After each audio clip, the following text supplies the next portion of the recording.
Welcome back. మా elections భిన్నంగా ఈసారి మాటల తోటాలు పేలుతున్నాయి. రాజేంద్ర ప్రసాద్ ప్యానెల్ పై తీవ్ర ఆరోపణలు చేస్తోంది జయసుధ ప్యానెల్.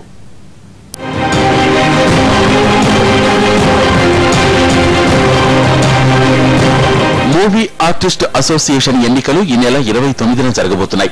మామూలుగా అయితే మా ఎలక్షన్స్ పై ఇండస్ట్రీ వరకే టాక్ నడిచేది. నిలబడ్డామా, గెలిచామా, ఓడామా అన్నట్లుగా ఉండేది వ్యవహారం అంతా. కానీ ఈసారి మాత్రం మా ఎన్నికలు సాధారణ ఎన్నికలను తలపించేలా మారాయి.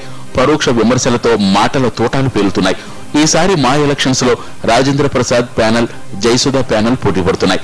జయసుధ ప్యానెల్ కు ప్రస్తుత మా అధ్యక్షుడు మురళీమోహన్ సపోర్ట్ చేస్తుండగా రాజేంద్ర ప్రసాద్ ప్యానెల్ కు నాగబాబు మద్దతిస్తున్నారు. అయితే జయసుధ ప్యానెల్ రాజేంద్ర ప్రసాద్ పై పరోక్షంగా చేసిన వ్యాఖ్యలు ఇప్పుడు ఇండస్ట్రీలో హాట్ టాపిక్ గా మారాయి. రాజకీయ నాయకులు ఇందులో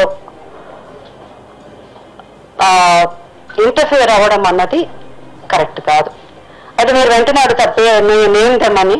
మేము I don't want to go in to that.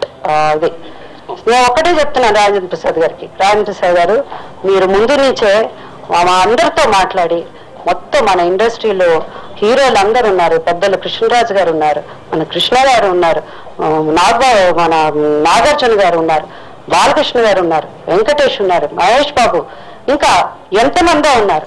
అందరినీ కలిసి మాట్లాడి నా దగ్గర వచ్చి మాట్లాడుంటే వేరే విషయం. కానీ ఎవరిని అడగకుండా డైరెక్ట్ గా వెళ్ళి మీరు రాజకీయ నాయకుల దగ్గరికి వెళ్ళి ఆమెను దిగిపోమని చెప్పండి అని చెప్పడం ఈ సినిమా సాంప్రదాయంలో, ఈ సినిమా ఇండస్ట్రీ సాంప్రదాయంలో అది ఎప్పుడు లేదు. పోటీ నుంచి తప్పుకోవాల్సిందిగా తనను బెదిరిస్తున్నారన్నది జయసుధ ఆరోపణ.